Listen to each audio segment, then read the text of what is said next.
আপনি কখনো এই মশালা শুনেছেন যে আরবিতে কথা বলা সুন্নত? শুনেন নাই। যদি শুনে থাকেন ভুল শুনেছেন কারো কাছে।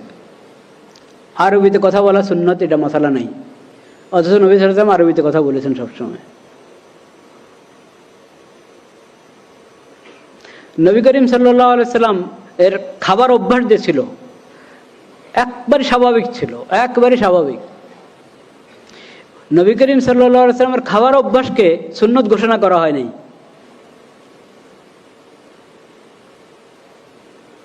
নবী করিম সাল্লাল্লাহু আলাইহি ওয়াসাল্লাম খাবার অভ্যাস যদি সুন্নত ঘোষণা করা হতো তাহলে কি অবস্থা হতো আমাদের? মাসকে মাস গিয়েছে, ঘরে উম্মুল মুমিনিনদের ঘরে আগুন জ্বলে নাই।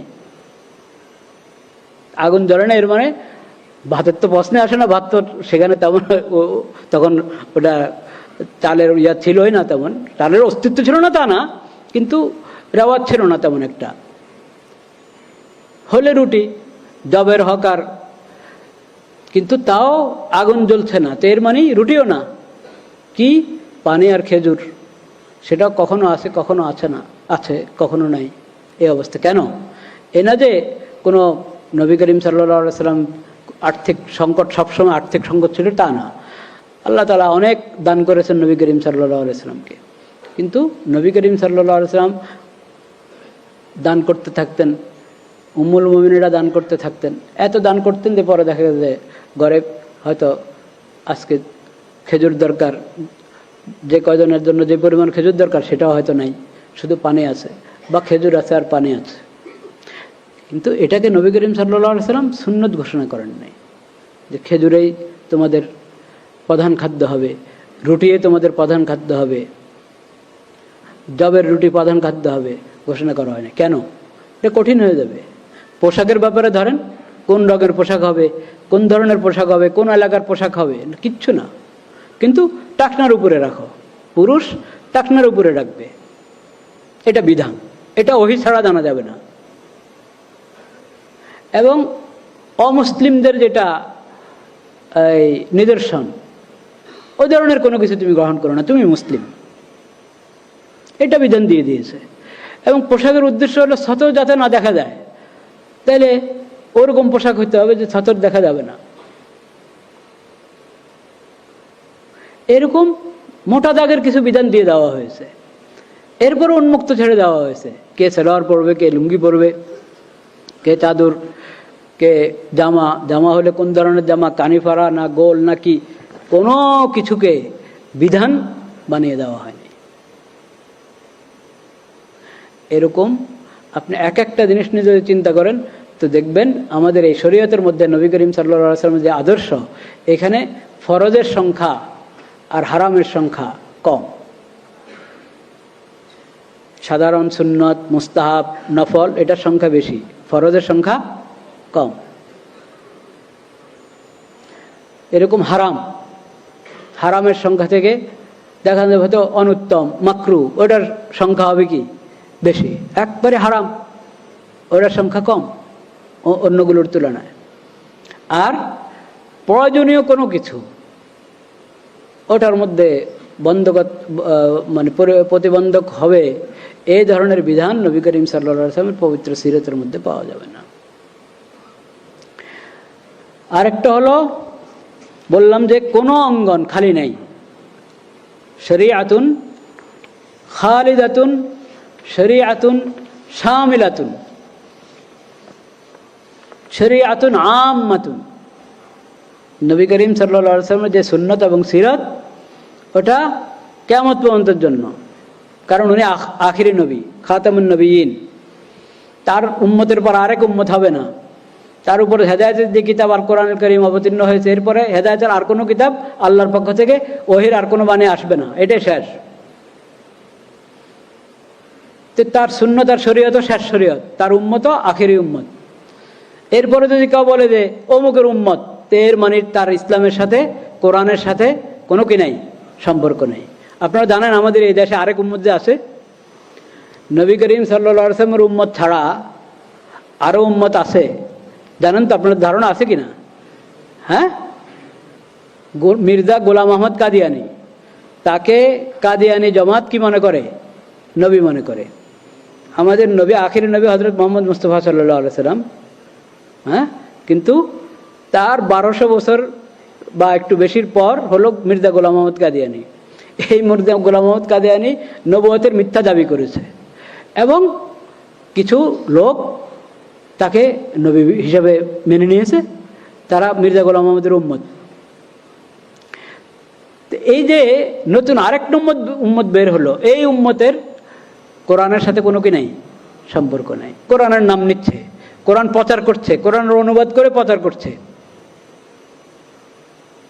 এই কিছুদিন আগে, কয়েক মাস আগে ইয়েতে জাদুঘরে তারা কোরআন প্রদর্শনী করেছে তারা।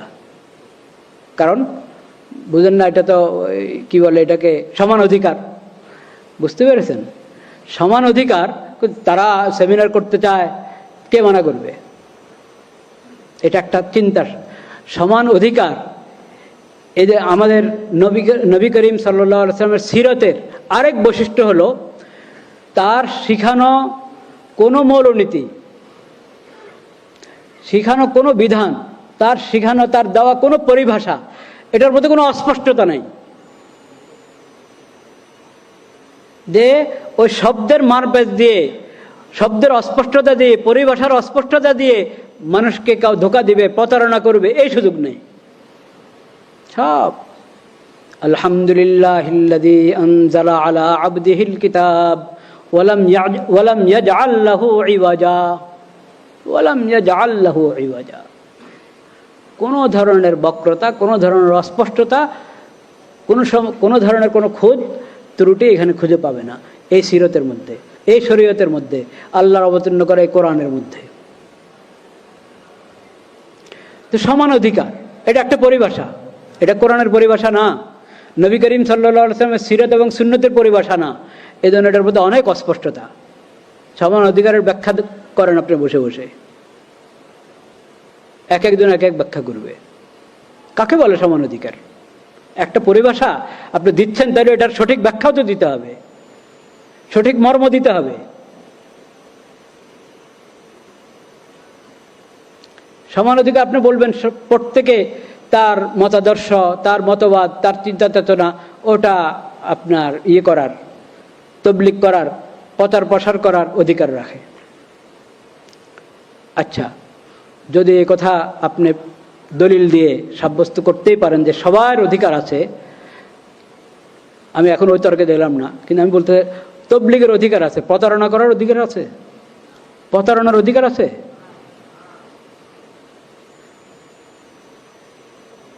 তুমি কোরআন প্রদর্শনী করছো, তো কোরআন তুমি যদি 40 পারার কোরআন বের করে আনো, কথার কথা মানে 114 সূরা, আপনি আরো আরেক সূরা বাড়িয়ে কোরআন প্রদর্শনী করছেন, এটা কোরআন প্রদর্শনী হলো না ধোঁকা হলো?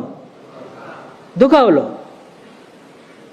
ঠিক এরকম একটা সূরা বাড়ান নাই, একটা আয়াত বাড়ান না, যা আছে তা ওটাই প্রদর্শনী করছেন, কিন্তু ওটার অনুবাদ করা হচ্ছে বিকৃত করে, অনুবাদ করা হচ্ছে বিকৃত করে। তারা কাদিয়ানীরা যতগুলো তাফসীর বা অনুবাদ গ্রন্থ প্রচার করে, তারা সবগুলোর মধ্যে বিকৃতি আছে, কোরআনের বিভিন্ন পরিভাষার বিকৃতি আছে, এবং এমন বিকৃতি ঈমান কুফর হয়ে যায়, কুফর ঈমান হয়ে যায়, হালাল হারাম হয়ে যায়, হারাম হালাল হয়ে যায়, এই ধরনের বিকৃতি আছে। আকীদা পরিবর্তন হয়ে যায়, এই ধরনের বিকৃতি আছে। তো এটাকে কোরআন প্রদর্শনীর নামে, কোরআন অনুবাদ, কোরআন তাফসীরের প্রদর্শনীর নামে যদি প্রচার করা হয় এবং প্রদর্শনী করা হয়, তাহলে এটা কি তবলিগ হলো না প্রতারণা হলো? প্রতারণা। তা আপনি সমান অধিকারের কথা বলে আপনি বলেন যে তারাও তো, তাদেরও একটা ধর্ম আছে, কাজে ওদের নাগরিক হিসাবে অধিকার রাখে এটা প্রচার করার, নাগরিক হিসাবে প্রচার করার অধিকার রাখে, মানুষকে ধোঁকা দেওয়ার অধিকার রাখে না। এটা কে বুঝবে? কাকে বুঝাবেন? আমরা কি বুঝি না, না বুঝেও বুঝি না? কোনটা?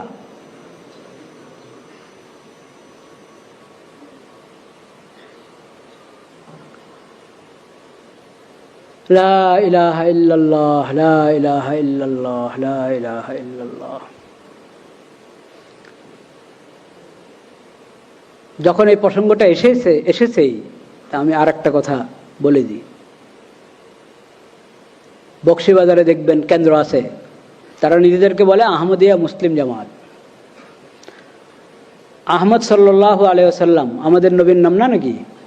ওয়া মুবাশশিরাম বিরাসূলিন ইয়াতি মিন বাদি ইসমুহু আহমদ, ওয়া মুবাশশিরাম বিরাসূলিন ইয়াতি মিন বাদি ইসমুহু আহমদ। ঠিক পড়েছি আয়াতটা? তাই আহমদ নবী করিম সাল্লাল্লাহু আলাইহি ওয়াসাল্লামের নাম, মুহাম্মদ নবী করিম সাল্লাল্লাহু আলাইহি ওয়াসাল্লামের নাম। আহমদ সাল্লাল্লাহু আলাইহি ওয়াসাল্লাম মুহাম্মদ সাল্লাল্লাহু আলাইহি ওয়াসাল্লামের সাথে কোনো সম্পর্ক নেই কাদিয়ানী জামাতের। তারা আহমদের অনুসরণ করে না, তারা তো গোলাম আহমদের উম্মত।